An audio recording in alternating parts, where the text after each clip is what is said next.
get rid of some of it. The new one? Their store. They're looking for a store. Oh, we was indoors at Brockenhurst, and we were in under a great big oak table, and Dad used to come in and push it against the wall, and we used to lay under there on a mattress so that we was on the outside wall, and that's how that was when the bullets was whizzing, right, and that. You see them whizzing over the top of the house. And that. I was machine gun 3 times during the war by Jerry Plains. The first one, and that was 1:45 in the afternoon, summertime, and we was out playing. There was me, my brother and my sister. An old woman come down the road, lived two doors from us. She grabbed my brother and sister with one hand, and she grabbed me with the other hand, pulled us back like that, and the sand went straight through the heap of road sand. It went straight in through the middle. She helped us back home then. And the next time, we was up in Forest, we was going up to Wilderley. This end of October, see if there was any chestnuts come down up there. We got up there and it was 1:45, and siren went. And my brothers and sisters said to me, "You'll have to tell us when we got a duck, cuz." You know, and plenty I heard pop up, "Duck," I shouts, and we go through the first bushes in the heather and lay down, and a lumber shrapnel landed like that, right by my brother's foot. I picked that up, went back up the road, and there were tar blokes tarring the road with the gravel and that, the old spray guns, and then some old bloke come along with a big Mac. I mean, what you got there, boy? I still had it in my hand, it was so warm. Up in the shrapnel I picked up. "Let's have a look," he said. Then he took the shrapnel. He said, "You boys want to eat pears and apples?" And he had his Mac on with bulging pockets. He never had no bulging pockets when he left. And that was it. He gave us all these apples and pears.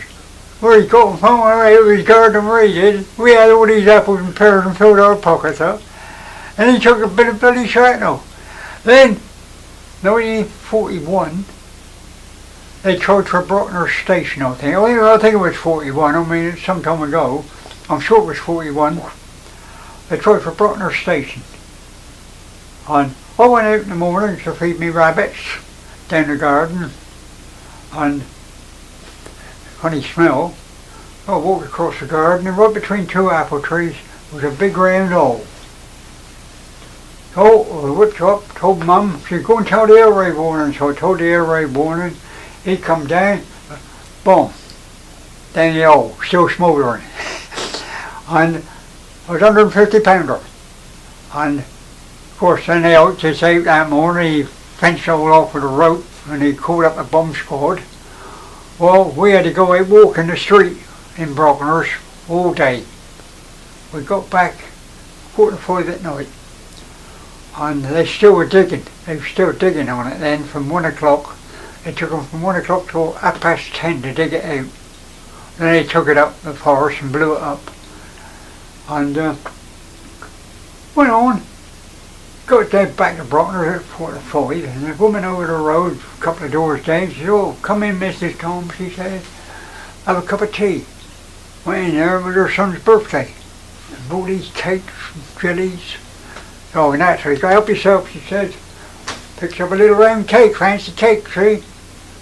And an old fat woman who lived next door to her, she'd come in, snatched it out, man, put it back on the plate. "So you ain't got time for that," she said. "There's an ambulance outside. The Green Goddess is out there to take us away for the night."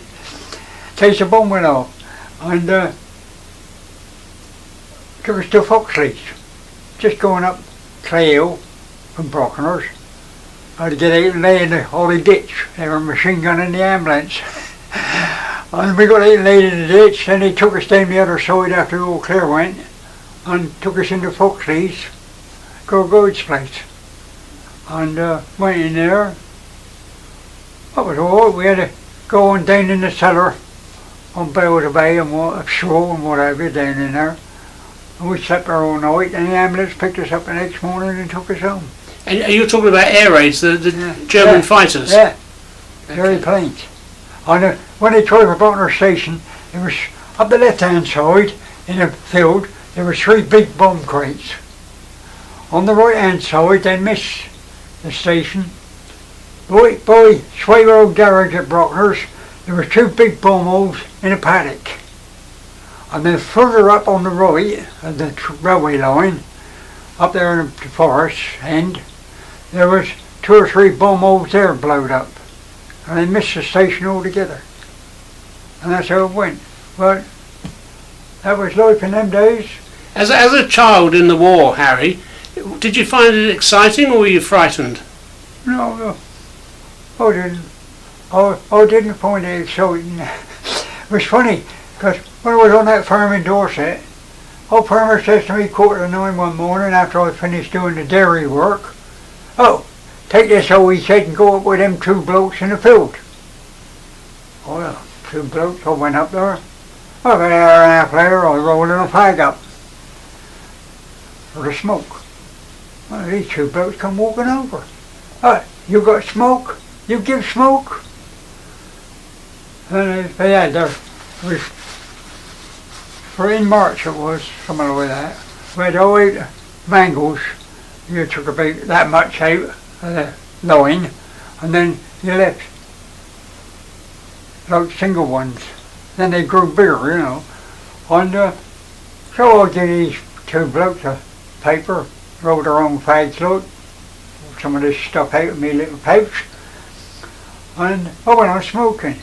About 11:45 they come up and they crossed the field. "What baccy you smoke?" I said, "That's not baccy." I said, "That's dried tea leaves." Put the hose over their bloody shoulders and chased me out of the field. I wasn't worried, it was lunchtime nearly. Anyway, that was on the Friday. On the Monday, they come in and they walked in the farm like, they dropped off down the driveway. They walked in the farm and, "Hey, nipper, come here, got something for you." And they give me first pipe lighter, you know, lighter with a little shield in it.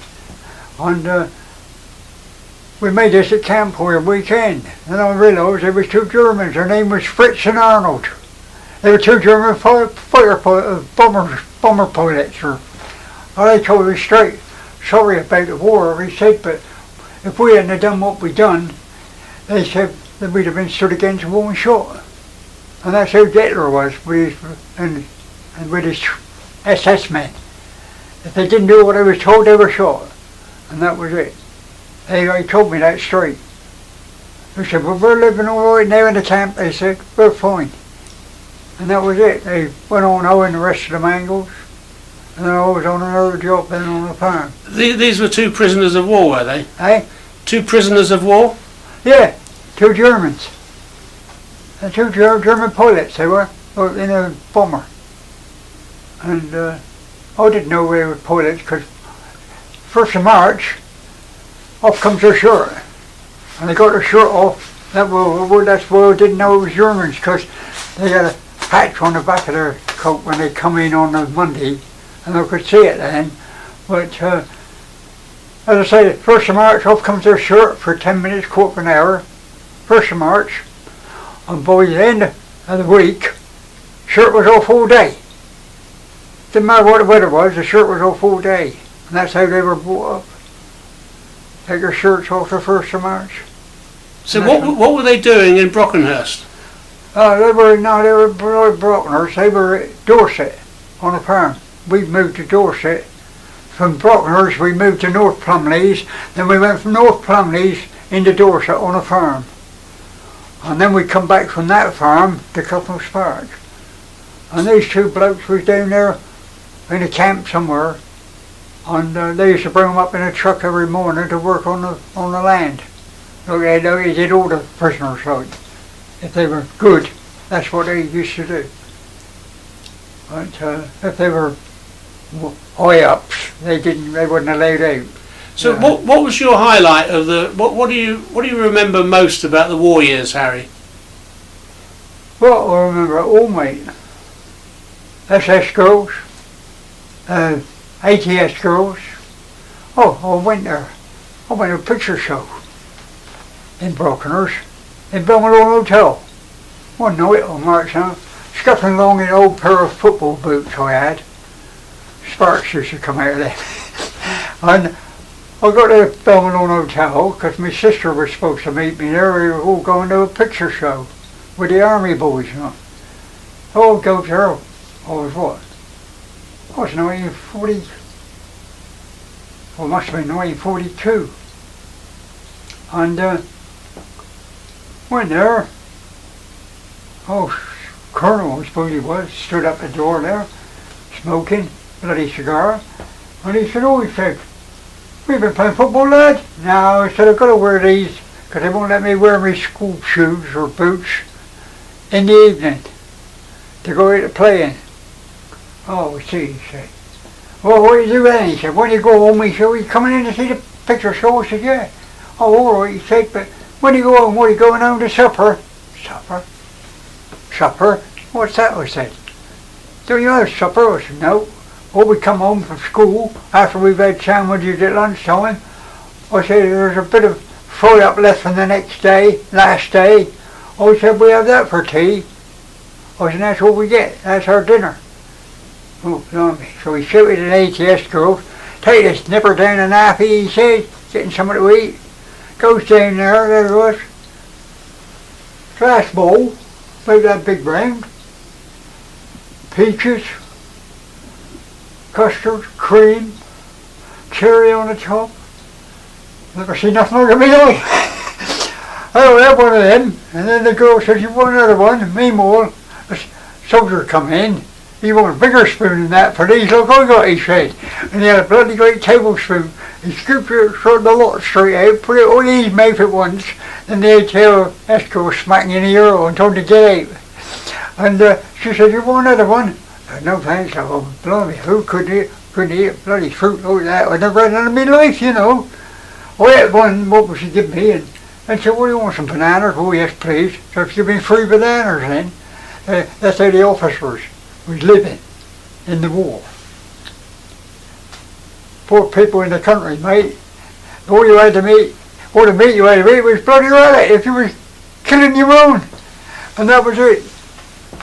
Went to one butcher shop down in Broughton, called Godfrey's, because Mum had a big family of us, there was 8 of us. And we got all the ration books, so one went to that butcher and one went to, she didn't take her books all, she was just going to that one. I was down there one day and Mum said, have you got a leg of lamb? Yeah, he said, so he picked up this little parcel, hands me, I got home, I had to take it back again. Mum opened it up, it was crawling with maggots. He said, you can take that back down that shop, he said, and tell him, I don't want her to walk out the door before I bloody cook it.